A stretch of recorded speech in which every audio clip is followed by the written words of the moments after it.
This is from the New York Times opinion written by Charles M. Blow. In 1989, NBC News did a special on race in America in which it interviewed a young Donald Trump, who was then a couple of years younger than I am now. A well-educated black has a tremendous advantage over a well-educated white in terms of the job market.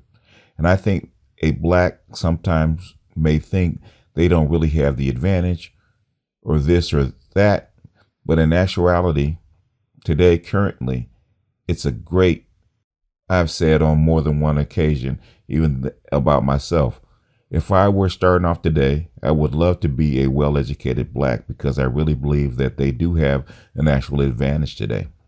I was in a second-year college student at the time, striving, I guess, to become one of those well-educated blacks, completely unaware that the man who just months earlier had taken out full-page ads in New York City demanding the death penalty for the Central Park Five was pretending to covet my burgeoning position in society. But of course, Donald Trump was incredulous of his own comment, notable from the way he began to smirk as he mouthed those words. I would love to be a well-educated black. It wasn't sincerity, but sarcasm. It was a way of making a point, not about jealousy, about resentment.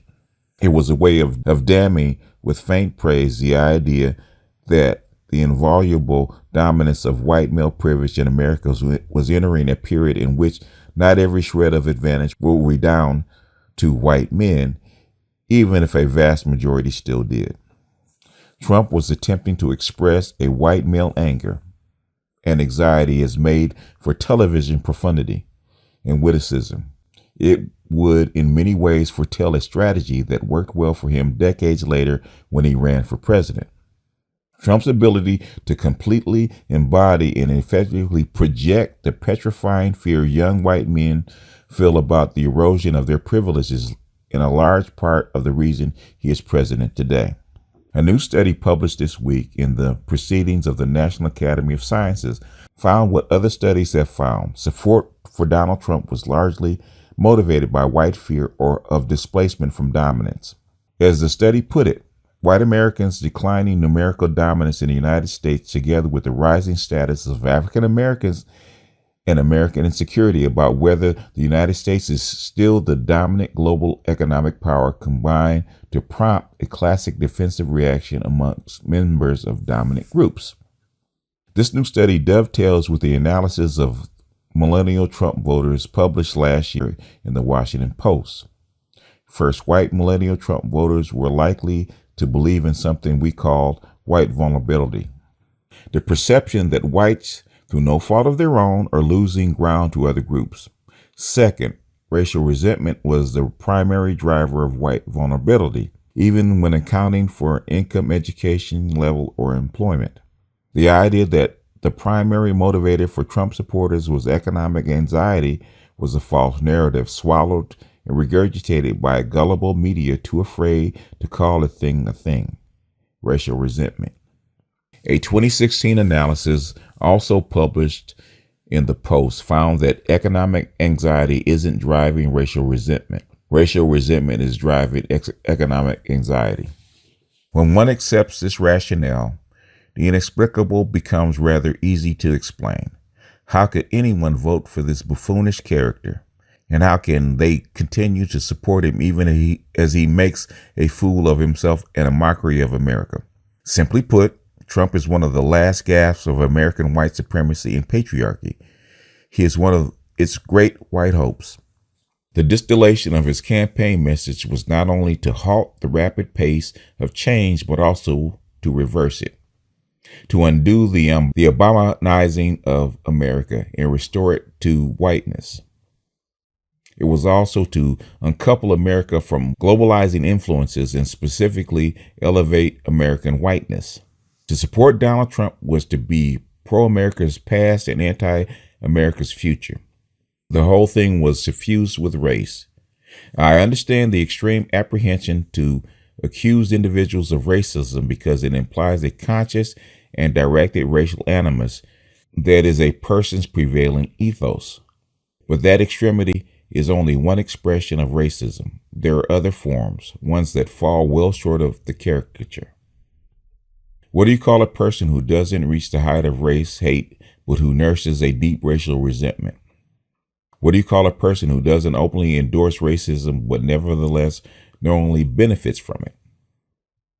What do you call a person who endorses broad racial progress in theory, but in practice is strenuously opposed to disturbing the racial status quo?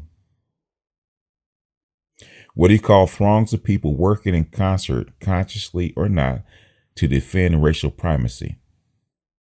What do you call these people, among Trump's reporters, whom studies keep identifying racial actors, whether they view themselves that way or not? Trump never wished himself to be a black man.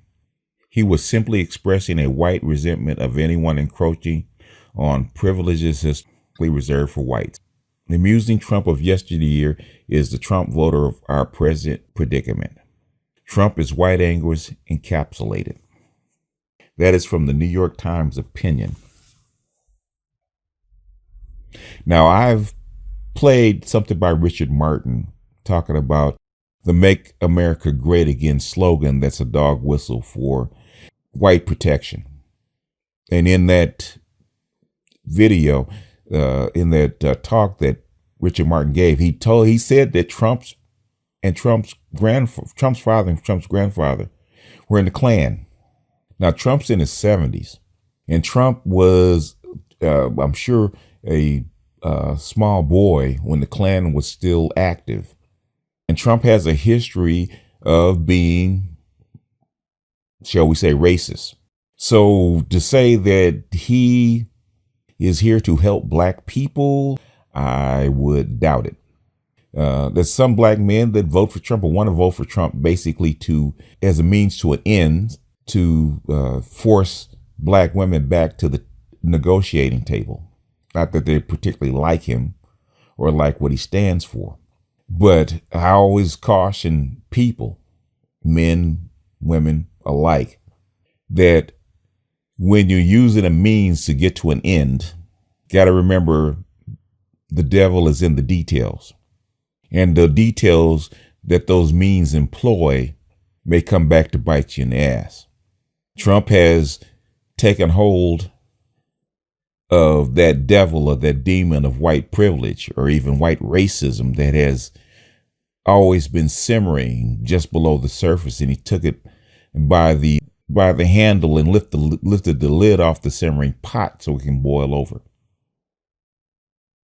And we're seeing flashes of it here and there, nothing overt, nothing particularly overt. We have incidences here and there, like the shooting at the Waffle House, or those two black men that were killed and bodies dumped in Oklahoma, or even the incidences where the guys were actually in Starbucks were actually arrested for sitting there in Starbucks where everybody else was sitting there.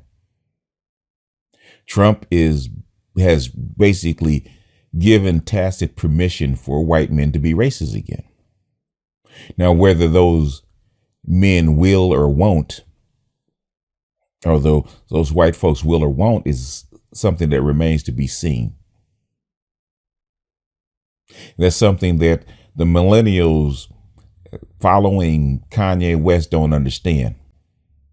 That the reason that you don't have overt racism in the United States the way you used to is because the tacit permission to be that way had been taken away for a very long time, for the last 60 years. What happens when they're given permission to be that way again? Just as black people can be free thinkers and unmoor themselves from the social consciousness or the social restrictions that all societies have, and that the social restrictions that have been developed over the last 60, 70 years, just like those social restrictions can be taken off of you, they can be taken off white folks. And guess who the target of their angst will be? The target of the angst that has been there for the last 200-300 years was this black men and Native Americans, of which I posted a video outlining the exact same thing. Now, a lot of people think I'm here to tell you what to think. I'm not. You can think any way you want to. You can believe anything you want to. You can give permission to anything that you want to. Does the means justify the ends? And what will those, or I should say, what price will those means extract from you? And are you willing to pay that price? Something to think about as you free your mind and you become a free thinker. Think of the consequences and the permissions that you give and that you put out into the universe. Be careful when you grab that devil's tail, that devil doesn't come back to bite you. With that, I'm going to bounce off of here. This is BGS out, and I will see you guys on the next one.